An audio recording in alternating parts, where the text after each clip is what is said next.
সাংবাদিক আবার স্বৈরাচারের দোষর হবে কেন? এখন কারো কারো অ্যাকাউন্টে কেউ খাইতে পায় না, আর কোনো কোনো সাংবাদিক 100-200 কোটি টাকার তাদের অ্যাকাউন্টে ট্রানজেকশন হয়।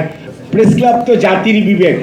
আমরা যখন 90 সনে স্বৈরাচার বিরোধী আন্দোলন করেছি, 89 সনে, আপনাদের খেয়াল থাকার কথা, এখানে সকল পেশাজীবীরা আপনাদের এই অঙ্গনে জমায়েত হতো এবং আমাদের আন্দোলনে প্রেস ক্লাবের সামনে থেকে শুরু করে এক পর্যায়ে কিন্তু রাজনীতিবিদদের হাত থেকে পেশাজীবীদের হাতেই সত্যিকার অর্থে আপনারা কলম বিরতি করেছিলেন, মনে আছে তো?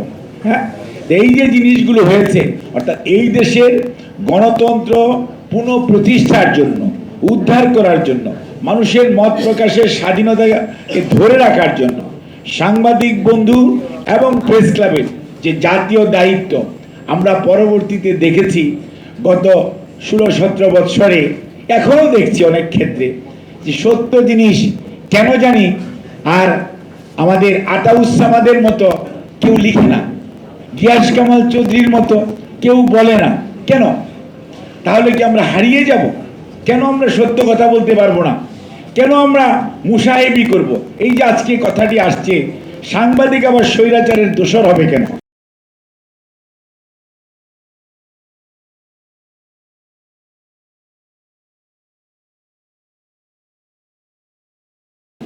সাংবাদিক আবার কর্তৃত্ববাদিতার সেবা করে। সাংবাদিকের কাজ তো ইনফরমেশন ডিসিমিনেট করা, ইনফরমেশন খুঁজে বের করা, মানুষকে জানানো।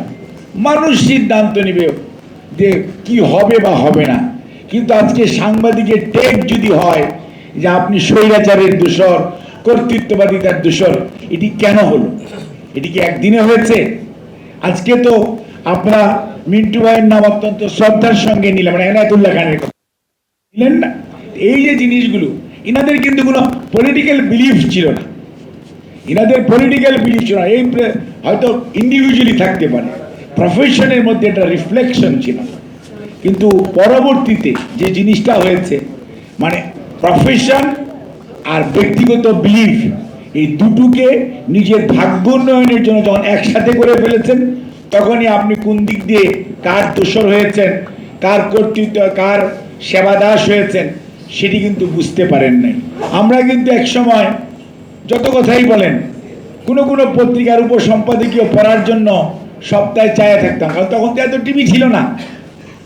আজকে না এত টেলিভিশন, তখন এত টেলিভিশন ছিল না রে ভাই। সপ্তাহে একদিন একটা উপসম্পাদকীয় লেখা হতো, কারো কারো লেখার জন্য আমরা সবাই চেয়ে থাকতাম যিনি কি লিখেছেন, এবং ওটাকে মানুষ বিশ্বাস করত, মানুষ সেইটা অনুযায়ী জনমত তৈরি হতো। আজকে কি সেরকম আছে?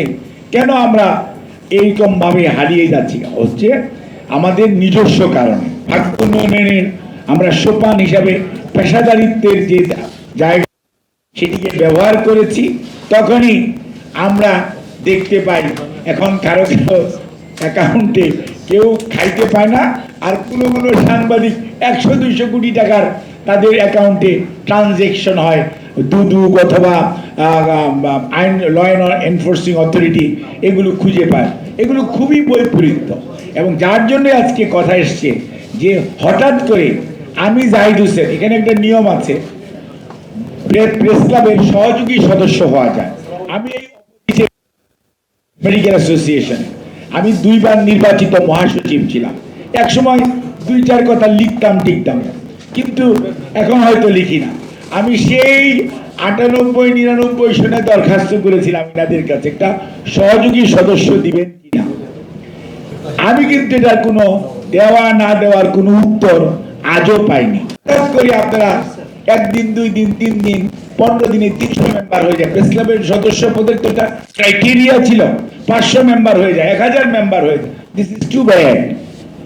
You need to have the certain criteria. You have got the constitution and you need to follow it. কিন্তু দল ভারী করার জন্য করেছে। এখন ঘটনাটা তাই ঘটবে, যেরকম ভাবে আপনাদের প্রভুরা পালিয়ে গেছে,